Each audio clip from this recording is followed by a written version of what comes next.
My next guest on the Bravery Academy is Dr. Jim Detert. And in today's episode, he's going to share his wisdom around courage.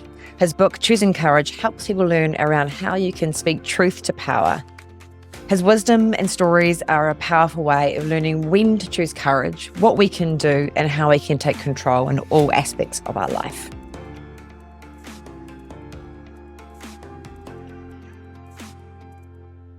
Welcome, Jim, to the Bravery Academy. I'm excited to talk to you all about courage today and hear about your journey to writing, researching, and sharing this knowledge. Before we start, can I find out where you live and where you're from?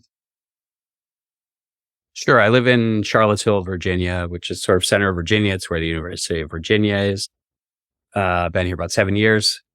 This is the furthest south I've ever lived. I grew up in Wisconsin, way up in the north in the U.S., and spent time in states like Massachusetts and New York and Minnesota. So kind of a northern boy at heart. So the work we're going to talk about today is your journey to understand courage, the research around that. What made you start to look at this area? So I had been, in graduate school, I was a student of Amy Edmondson's, psychological safety. And my dissertation was around sort of why it's safe or not to speak up. And at the time, I quickly learned, as sort of obvious and intuitive, when people think it's safe to speak up at work, they generally will do so. When they think it's unsafe, they generally won't. But there was always a small category of stories I heard in initial interviews and in some of my quantitative data of people telling me either for themselves or others, yeah, it's not safe, and I still speak up, or he or she still, takes the risk to be innovative or say the hard thing. And I actually wrote an initial draft of a paper 20 plus years ago now called No Guts, No Glory. And then I didn't do anything with it for a decade. But I was teaching all that time. I was teaching courses in leadership. And at the end of my courses on leadership, I would always end with just a short wrap up where I would say, look, I hope you agree we've put a bunch of tools in your toolkit, but I don't actually think it matters. Like if we had twice as much time, I could give you a whole bunch additional tools. It wouldn't really matter, because what will ultimately matter in your success as a leader and frankly in your life journey is whether you have the courage to use those tools when the time calls for it. And then I would just give a couple examples and say, so come on, go out and do it. And I started to consistently get this feedback. We need a whole module on this. Why isn't the whole course about this? And I should have said, these were people like age 35 to 50. These were executive MBA type students. And I had this growing sense that people at that age, right, who've been working 10, 15, 20 years at that point, I often would go home and say to my wife, like, this set of faces reminds me of like Thoreau's statement about, most people live lives of quiet desperation. That people were sort of looking at me like, is this all there is? I probably got to work 30 more years. Is this all it's going to be? And I think just that experience of seeing how desperately people wanted work and in some cases their life to be more, but just didn't quite know how to be more courageous in a way that didn't feel like complete like career suicide, just really became the motivation to dig in. And it's obviously that you're focused around career and work as courage, because courage obviously acts in lots of different ways. Why work in organizations for you? So first of all, it's the domain, right? I'm trained as essentially an organizational psychologist. So it's what I know the most about. Another thing that sort of drives me more generally is if you do the math, most of us are going to start full-time work at the latest in our young 20s. And, with life expectancy now, we may work till our mid 70s or beyond. So if you do the math and you say, okay, subtract out sleep, unquestionably, the thing we spend the most hours of our entire adult life doing is working. So why not focus on, if people are miserably disengaged, if they feel abused, mistreated, if they hate their environment and feel a complete loss of autonomy, that's the majority of waking hours of their life. They experience those things. In the U.S., I know you do as well. Just called something different, right? In the U.S., we have the First Amendment, right to free speech. But free speech just means that, like, out on the street, I can say something negative about my government and they can't do anything to me. In about 90% of workplaces in America, I can be fired at will on the spot for saying something that a boss doesn't like. So even things as like foundational as like a First Amendment free speech right, you don't have that in most workplaces. So why not study workplaces? I mean, it is the domain we spend our lives, and frankly, where we give up a lot of what we would consider in democracies as pretty fundamental rights. So what do you define as courage? Well, I think, we could get fancy about it. We could put some, a bunch of additional components to it, but really the simplest way to think about it, I think, is just an action that meets two criteria. One, has to have some element of like perceived risk to whoever is judging the action. It has to be risky, and it has to be for some worthy cause. If I go bungee jumping, that's risky, potentially, but I don't think we call that courageous in a meaningful sense, since, society is not served in any particular way by me or you going bungee jumping. So it's really just risky act done for a worthy reason. That courage to step up and make change is actually really hard. What I loved what you talked about was that paper you were writing, that no guts, no glory. Can you actually come back to that? I feel like there's a little bit of story in there. What did you learn? Well, I think like so much of life, like our capacity, for example, to really truly be happy or satisfied is the flip side of our willingness to suffer like the true vulnerability of terrible loss, right? You can't really have one without the other. And I think the same thing is true of so many things we would want for ourselves and others, in the sense of, a workplace or just a decent society, right? We can say anything we want about equity and lack of abuse and jobs that provide meaning and autonomy and growth. We can say all of that, and companies that actually take seriously the notion of making a difference instead of just making more money.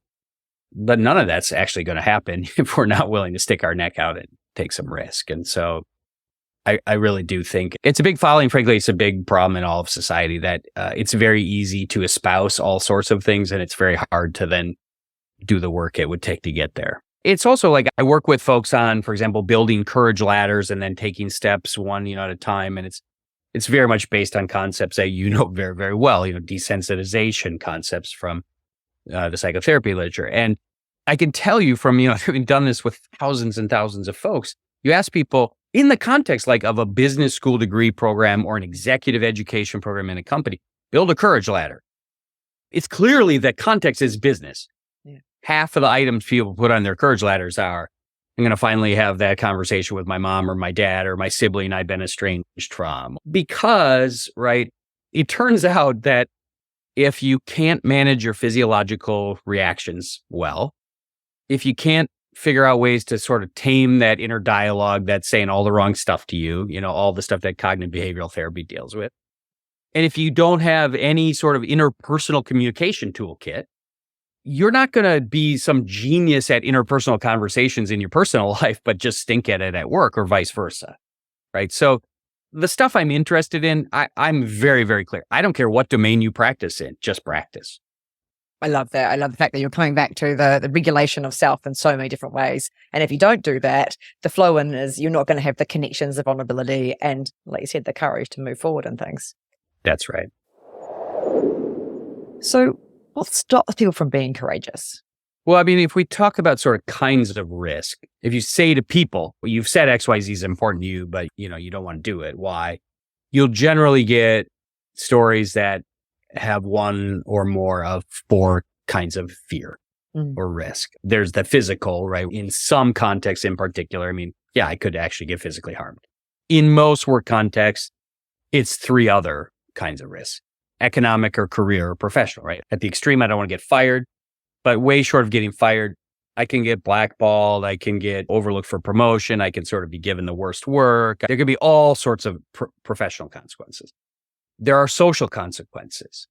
I can be ostracized. I can sort of lose relationships. I can be in the out group. And I think, there's little question now exactly how accurate the science is about, these notions that like to feel ostracized triggers sort of similar parts of the brain as like physical pain. Yeah. And whether that's exactly true or not, I think what we do know is true is from an evolutionary perspective, for most of our time on Earth, like if your small clan or band or tribe, right, kicked you out of the group, you were going to live maybe a day or two because you were not going to be able to hunt, gather, protect yourself from neighboring tribe or wild animals by yourself.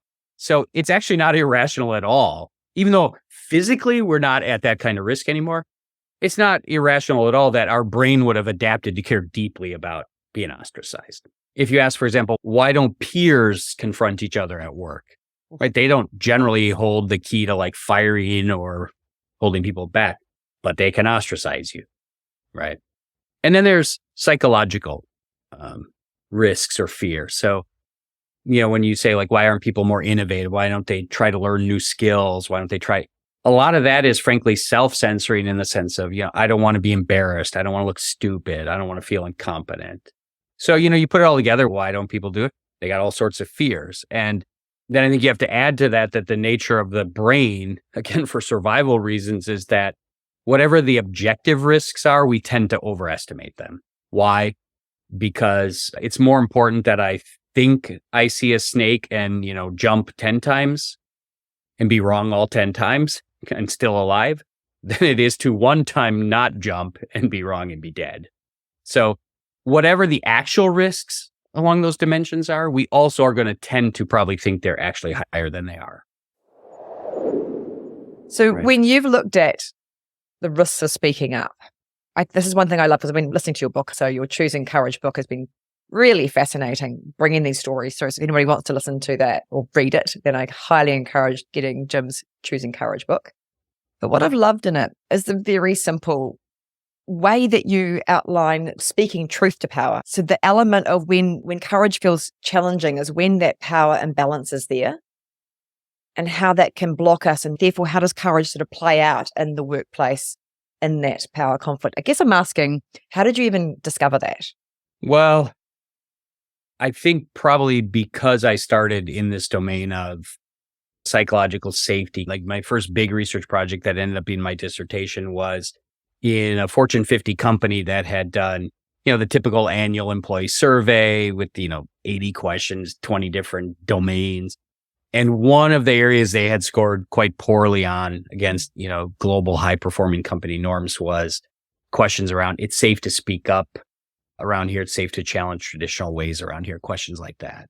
And so that very first project, it was very clear. And then most of my initial research and my colleagues' research documented over and over and over again that there are these fears of speaking up that, are associated with it's not safe. If you go sort of back from there and say, well, what seems to cause in organizational context those fears or be, correlated with those fears? It's leader behavior, leader actions, leader symbols. So leaders became just clearly implicated in organizations. There's something very fundamental about hierarchy. And again, there's some debate, as in the literature about as a species, are we a more egalitarian species, like bees or whatever, or are we more sort of hierarchical like some of the great ape species? And, personally, where I come down on that is I think it's pretty clear we're very clearly evolved to understand like dominance and submission hierarchies. Mm-hmm. It seems like we're evolved to understand like the functional notion of hierarchy itself. Everything I observe is that we are almost prepared when we enter organizational contexts. We're almost prepared to understand that there is a structure of authority, much like a family, much like schooling. So that's what we're being brought up with. And then I like what you talk about with leadership because that's really the driver of courage in business. How do leaders create psychological safety in business? It's interesting. Amy Edmondson and others who do work on psychological safety, and I often end up sort of working with organizations in succession because it turns out it just sounds easier. Like if you say, hey, we have to work on psychological safety, everybody says, that's a great idea. Because what they're thinking is somebody else has to make it safe for me. In contrast, when you say, hey, we have to work on courageous behavior around here, everybody's like, oh, no, that's me. I don't want to do that. So often what will happen is they'll read stuff around psychological safety and they'll become convinced like we have to create a safe environment. And they'll work on that a bit, but then they eventually pretty quickly realize you can't just wave a magic wand and get psychological safety. Generally people with power have to actually change some things. They have to change structures that decide who's at the table with an equal voice. They have to change, stimuli like that tell you, is this a long rectangular table where it's crystal clear where the most powerful people sit and where the less powerful people sit in the back? Or are we going to move to like circular tables where, by definition, a round table has no head? Are leaders going to say, we can't keep talking about helping people feel that it's safe and equitable when we ourselves as leaders never admit mistakes, we never apologize, we never say we need help because we don't know something. We are telling our own people, speak up, push back, whatever. But they see us around our own bosses meekly saying, yes, ma'am, yes, sir. It turns out that actually what you have to do to create psychological safety in a lot of ways is the leaders themselves have to be courageous. They have to be willing to change power structures and challenge them. How do we train that? If you think about like the U.S. Army and many other leader development sort of focused places, talk about models of leadership development that are essentially like be, know, do, right? So have this identity that you're a leader, have knowledge about leading, but then doing, right? You have to put the skills into action in relevant contexts. And, frankly, I think where the vast majority of business school education on leadership and frankly, organization, company sponsored kind of activities, consulting firm based activities, get it wrong is they're way too focused on sort of being and in particular on knowing. Like if I get you to memorize a lot of things about leadership, that would somehow translate into behavior, which of course we know it won't. But even where, and this is directly related to sort of like, what's my approach? Even where people will say, no, I'm trying to be more experiential. I'm trying to be case-based. I'm trying to be whatever, practice-based. The truth is many of the hardest aspects of leader behavior and the most important aspects of leader behavior happen in sort of ambiguous, high stress, emotion laden situations, right? They are those really difficult conversations with a boss, an irate client, some crisis that has come out of nowhere upon us, a subordinate we like, but is terribly performing and is either crying or angry when we give them some difficult news. That to me is the heart of like when you have to be able to behave skillfully. And the problem in most approaches to leadership development is that even when we think we're having people practice, we're having them do that in a very cognitively cool way. We're saying, read about it and just, sit back in your armchair and think about it. And then we'll just talk about it calmly. But that's exactly not the conditions of action, right? And so that's where I draw a lot in what I do on, again, what we know from exposure therapy, desensitization therapy, cognitive behavioral therapy. Essentially, I have developed a lab, in many cases, hook people up to physiological equipment that measures galvanic skin response, respiration rate, EKG patterns. And I use trained actors from places like the Washington Improv Theater to enact like high stress business simulations with participants while they're being tracked physiologically. And then I use software that maps the physiological response patterns against the audio visual of the actual simulation. And then we coach against that. And then I teach particular, hey, here are some physiological control techniques. Here are some cognitive inner dialogue. Here's how to recognize when you are catastrophizing all or nothing thinking and how to replace it in real time. And then here's these behavioral skills for calming yourself and others down, for actually empathizing, for avoiding triggering words. I have a pedagogy that's very much about saying you have to have a toolkit. You have to be able to calm yourself physiologically. You have to calm your thinking. You have to behave. But unless we practice it under actually high stress conditions, it's not going to work for you in real time. Yeah. I love the fact that you're tracking the physiology because people still are quite disconnected until after the fact that they've been hijacked. So are you giving them visual feedback as well of how their body language was in those moments? Yeah. So we auto videotape. So the software we then have melds the physio to the audio visual of the simulation in perfect synchronicity. And then we feed them back the entire video and they'll do self-review. Sometimes we'll do peer feedback review and we'll do executive coaching where the coach has also watched the video before the session happens. So absolutely. And yeah, you're right. I mean, we have participants, right, who'll be like, prior to a simulation, let's say, people are all the time telling me my problem as a leader is that I'm condescending, but I don't know what they're talking about. I don't think I am at all. And then they go through the simulation, they come in the next day and they've watched their video. Say, what'd you learn? That person's hand shoots up. Yeah.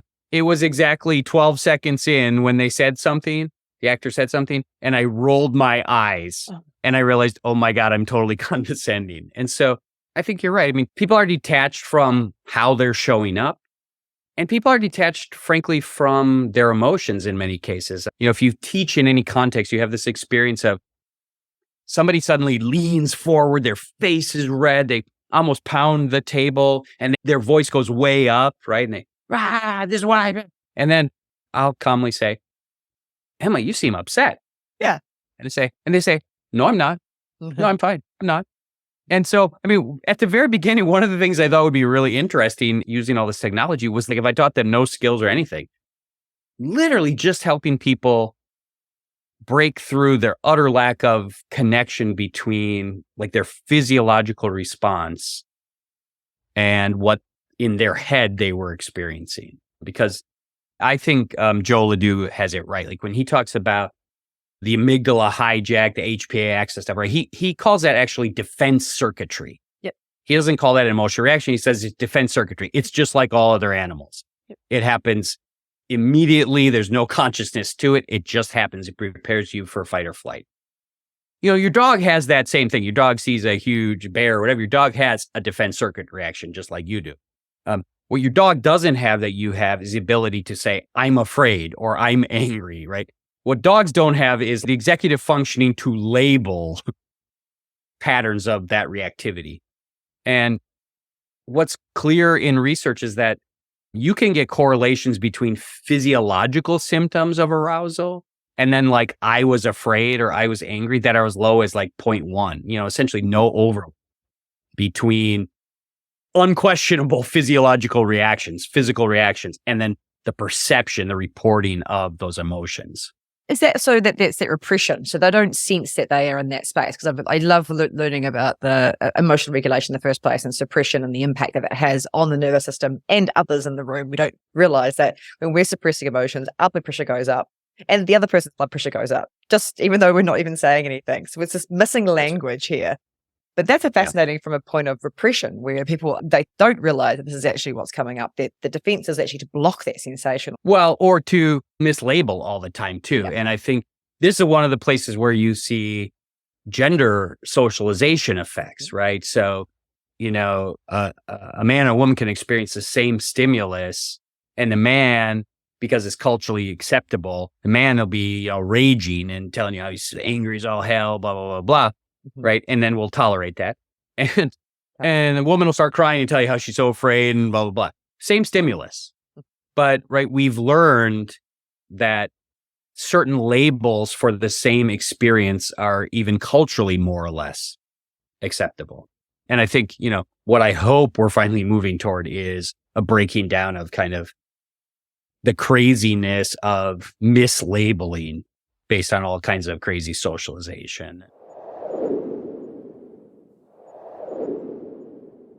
I often joke that my book is called Choosing Courage, but it probably should have been called Choosing Competent Courage, because I never had any intention whatsoever for the subtitle of my book to be like Choosing Courage, how to ruin your career and life in 5 minutes or less, right? Like I have no desire to teach people how to be organizational martyrs or throw it all away or, look, every once in a while, and I think there are issues, you could decide around your very, very core values, your bottom lines. You could say, look, there are a small number of issues around which I will speak up, sort of consequences be damned. It would just be worth it. Like the reason to do it would be because it'll be the only way I can be authentic and go to sleep at night.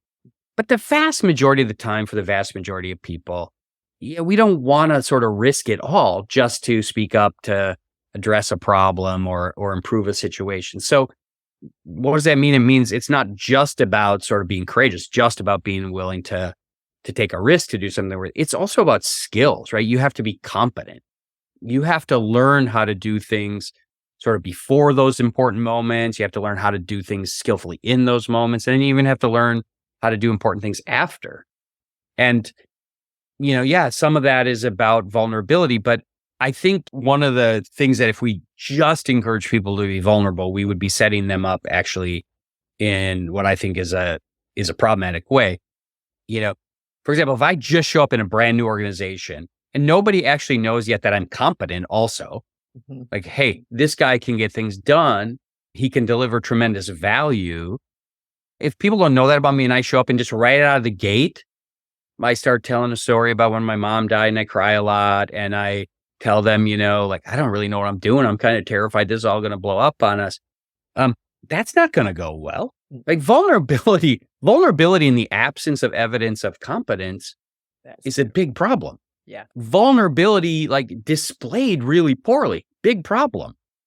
So I'm a fan of vulnerability, but not in some completely like unfettered, just go to work and have everybody think you need to be hospitalized. That's not going to work. That's such a great explanation because, again, when you read your book as well, I think it's understanding that vulnerability in context is really important. And it's actually understanding when to choose courage and when not to choose courage.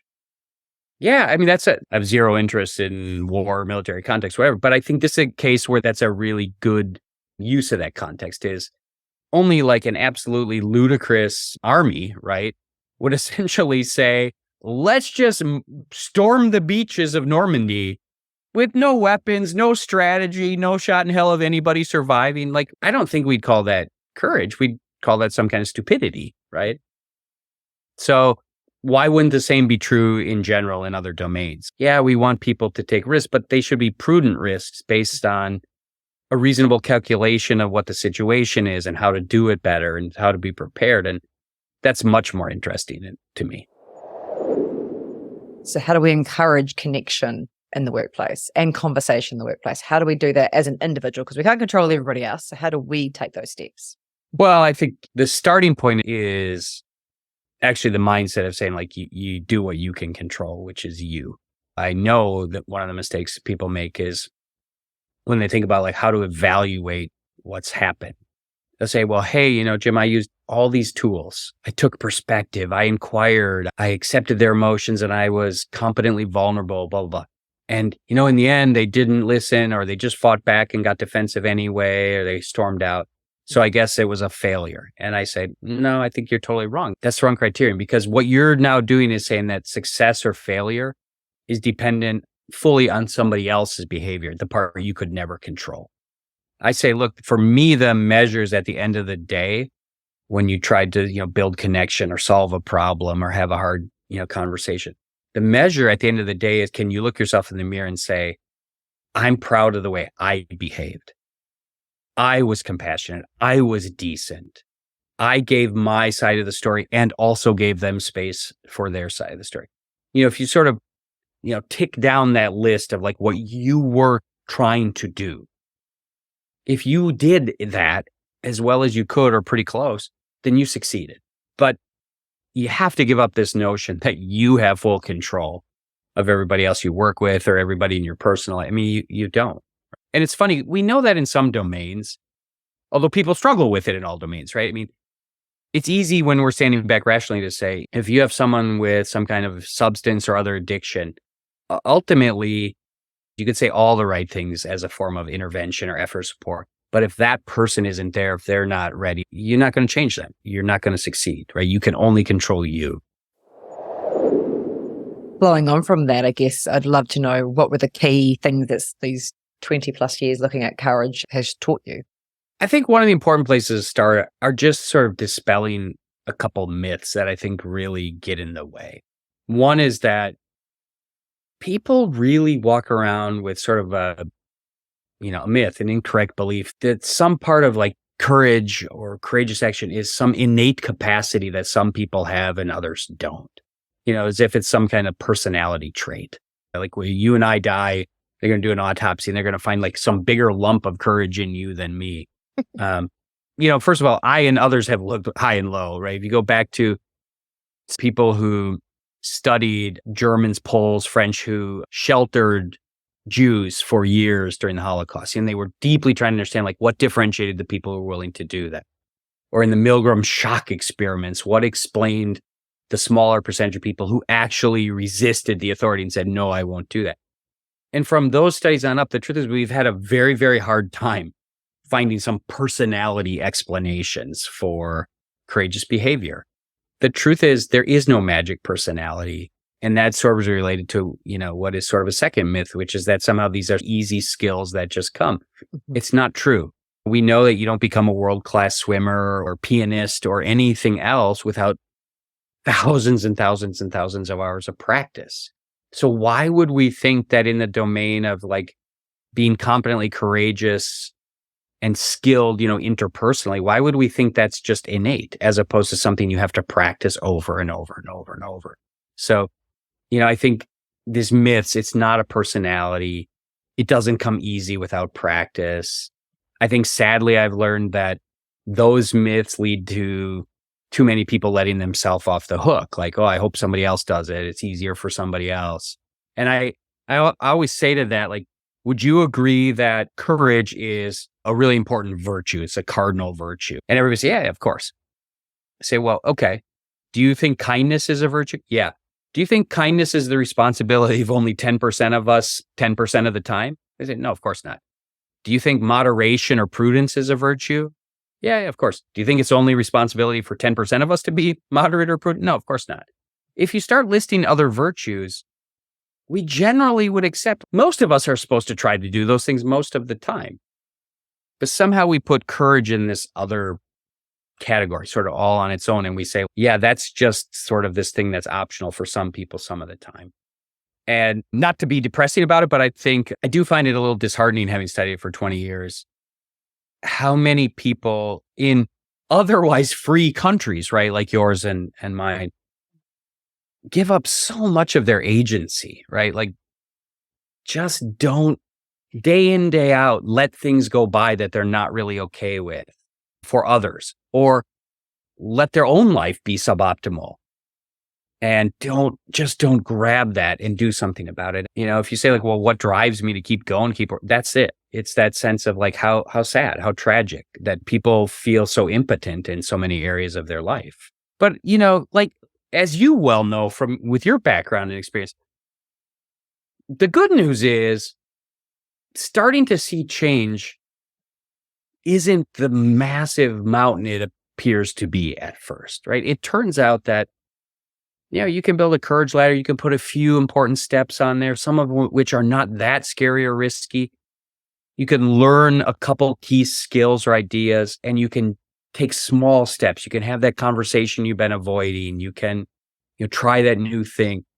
And pretty quickly, people realize how much they were overestimating the fear and the risk. They realize how much they were underestimating their own capacity. I mean, so if the depressing side is there's so much lost, opportunity and so much agency foregone, that's the sad side. But that for me, the positive, the optimistic side is I can see how readily people can make progress when they decide they're ready to take those steps.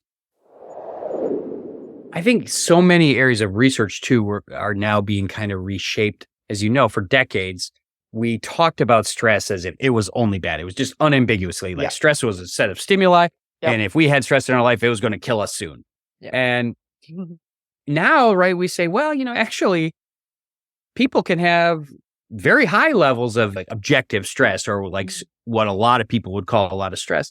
But those who view stress as challenge, as exciting, as an opportunity to learn and grow, they show none of those toxic sort of effects of stress. In fact, they have some better health outcomes on some dimensions. And so one of the really exciting things about the era we're in scientifically is we're learning so much about the brain, and not just biochemical wiring, but we're also learning about cognitively how the way we choose to frame things. And no one forces us to make sense of the world in a certain way.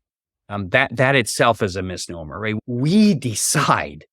One of the people I profile in the book, the founder of a company who was deeply, deeply committed to use his business to do social good. And so he wanted to help people get off intergenerational poverty through employment. He decided he wanted to help previously convicted prison felons reintegrate in society by giving them, chances at new beginnings.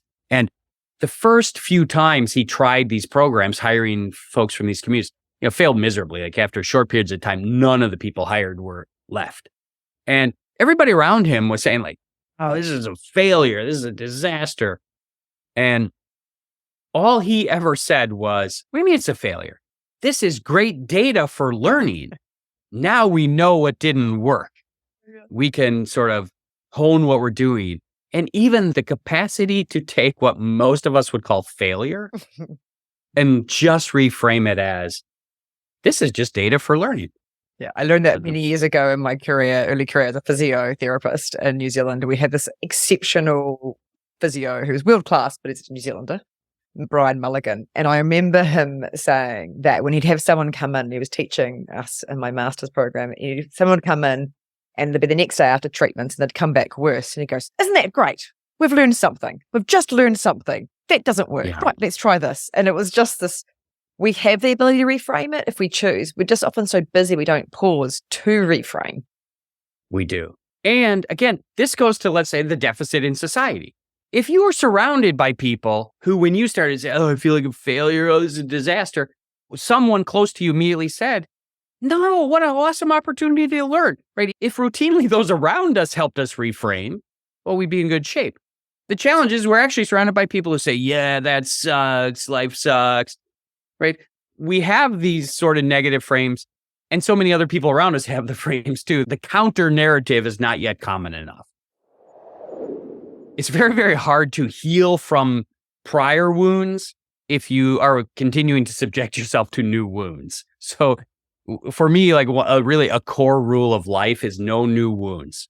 And it's painful, right? But if you won't say, hey, I can't keep subjecting myself to like this negative pattern of behavior, speech, whatever from my family, if I'm ever going to actually forgive my family, then the only way is to be strong enough to pull away.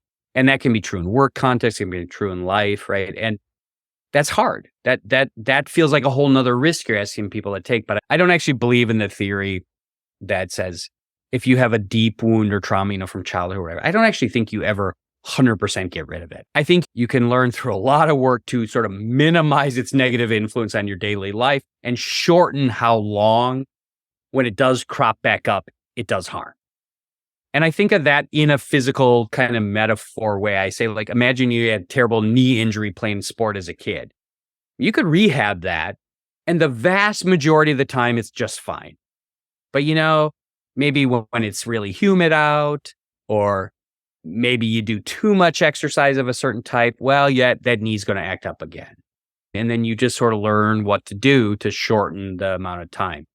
But the key is, you don't get a hammer out and hit your knee again. You got to avoid a major new wound if you're going to get on in life. Really powerful.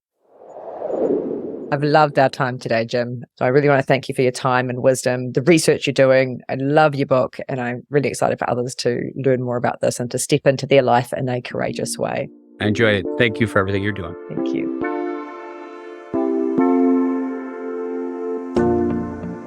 Thank you for tuning in to the Bravery Academy. Don't forget to hit that subscribe button. And if you're looking to take your support for the podcast to the next level, visit patreon.com/the Bravery Academy to access exclusive content and get early access to our upcoming episodes.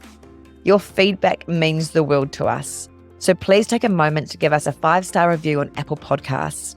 Thank you for being part of the Bravery Academy community. Stay brave, stay curious, and keep challenging yourself to grow. Until next time.